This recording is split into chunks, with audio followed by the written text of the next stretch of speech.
Neoplatonism is receiving a considerable amount of attention these days. With the increasingly popular works of Dr. Theurgy, a cognitive scientist and philosopher from the University of Toronto, focusing on third-wave cognitive science, the Platonic dialogues are seeing a resurgence. In fact, many spiritual traditions, who have been struggling for decades with dramatic changes affecting their ecclesia and the broader shifts in societal mentality and spirituality, have recently rediscovered the fundamental root of Neoplatonism undergirding many of their traditions, and this may indeed lead to a reinvigoration of their practices. But in my opinion, this will only result in a deeper abstraction, perhaps even a temporary reprieve. We are still removed from the vitality of the cosmos. Theurgy's embodied practices that mirror the exercises of Plotinus is a laudable step in the right direction, but will not allay the feelings of absence, insufficiency, the void within ourselves that ceaselessly seeks fulfilling. We will always need the next video on YouTube to excite us, or distract us, or even to educate us. If I may digress for a moment, I do not like the word content. This channel is not like others on YouTube because it does not offer content. In fact, it offers the reverse, the antithesis of content. It offers uncontent. The contents of something are always filling a vessel. Our age is stuffed, full with content.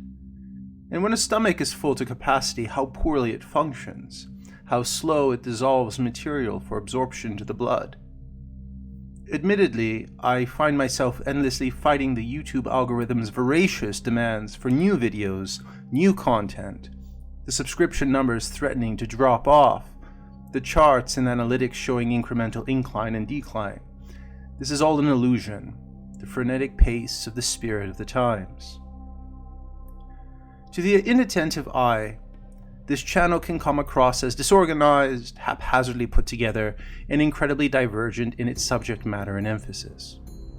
There are videos on the goddesses of persuasion, memory, the cosmology of Empedocles, Sufism, Homer and Hesiod, alchemical discourses, and discussions on theurgic theory and practice through the eyes of Iamblichus and the late Neoplatonists.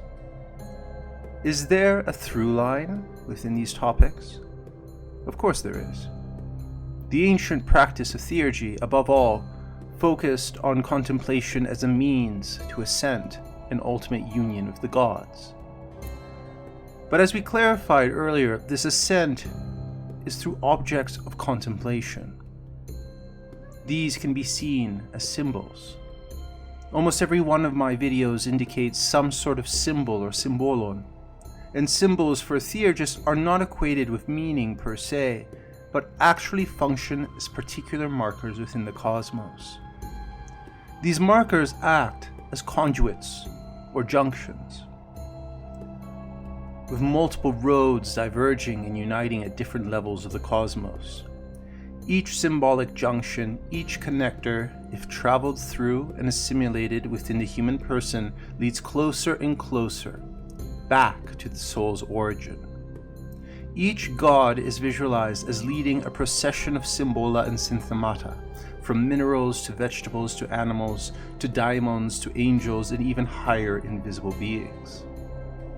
They are all connected in a series.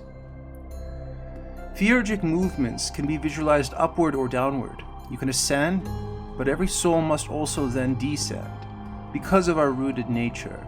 And in order to maintain proper balance within the cosmos, we must adhere to the allotment or portion we maintain in the cosmic hierarchy. These symbolic objects of contemplation, besides objects in the natural world, can also be traditional symbols that for thousands of years held powerful qualities like the cross or the letter Chi. They can also include Pythagorean mathematical objects, bringing in arithmetic and geometry, along with the contemplation of the divine tetractys. Importantly, and I believe these elements are fundamentally missing from the third wave cognitive science approach to meditation and contemplation, these symbolons also include evocation of the traditional myths and narratives. Some exegesis on the myths are highlighted on this channel, but it would seem that very few viewers bother to look back to the videos created earlier, as if Pytho had no interest for them in theurgic or alchemical practice, because we consider ourselves enlightened moderns. We think we can do everything ourselves, that we no longer need the help of the gods or intermediary beings, that we can ascend to the noetic realm with nothing but our own contemplative imagination and blind faith in propositional dogmas, or perhaps even our own will to power. Accepting something as the truth does not require continual effort and integration. It relieves the tension of uncertainty that we feel as human beings. It also aids us in compartmentalization of experience. As Proclus remarks, the human soul is like that of Dionysus in the Orphic myths. He is torn apart and divided. Such is the discursive and divided nature of the human consciousness that is always distracted and distractible, and unable to articulate thought and speech without disturbing its unity and wholeness, which is insight, which is wisdom. But the wholeness can never be achieved without the help of the gods, because to transcend all discursive knowledge is to fundamentally transcend the human condition. To escape thought that divides reality requires the theurgic symbol, comprehended by the gods alone. To create a space of silence and ineffability that works its powers upon us, not us upon them, or even us upon ourselves. Wisdom is not attained without the aid of the gods, for wisdom is not an attribute of humans, but an attribute of the divine. The part cannot conceive the whole. Other symbolons or synthemata utilized by theurgists are divine names, imbued with the power and energy of the gods invoked, and similarly, the words that are sung like hymns to Helios and Apollo and Demeter. You can also include dance, for a dance performed in ecstasy or part of a ritual also functions in theurgic practice. Proclus incorporated the Platonic dialogues and mirrored his teacher Syrianus when composing his synthesis of philosophical, ritualistic, and theological work that he entitled Platonic Theology. The text, in and of itself, is not only an exercise in exegesis and hermeneutical interpretation, but is also simultaneously considered an initiatory text. Through its reading and assimilation into the reader, it transforms their view of reality and therefore aligns it closer to reality itself. If intellectualizing doesn't move your soul, if philosophical abstraction leaves you cold and numb, go outside, to the woods or a park, wherever nature has a claim in your environment, and listen to the birds, to the trees rustling in the wind. Feel the cold biting your fingertips, the blood coursing through your veins in an effort to keep you warm. Your heart beating, your breath clouding and rising. Go and build a shrine with simple natural materials and create a sacred space where you can be present with the nymphs or the wood spirits or the water sprites or the sublunary gods themselves. For we all reside in the sublunary realm. And if you're a monotheist, remember that the world is a theophany. It is a shining forth of God in every aspect of the cosmos, from the most particular to the most universal. But do not sacrifice the particular for the universal. Do not lose yourself in the abstraction of the God image and mistake that for the ineffable principle. Remember that the word Catholic means diversified or all-embracing, and so absolutely nothing is excluded.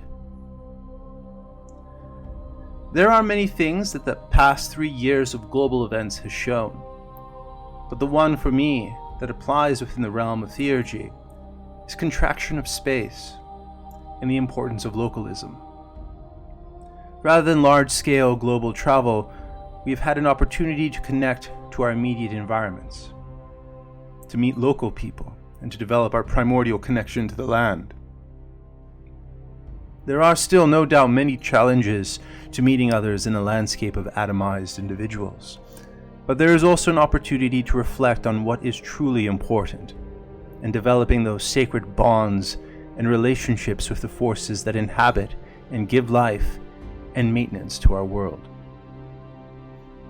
This is always the first step to finding wholeness and integration in the world around us, no matter how limited we are in traveling, how many restrictions are set upon us. For as Anaxagoras says, "In all things there is a part of all things." Or as Plotinus would frame it, the external world dissolves into the soul so that the theurgist appreciates the, quote, simultaneous presence of all beings together as a unified objective field for consciousness to experience.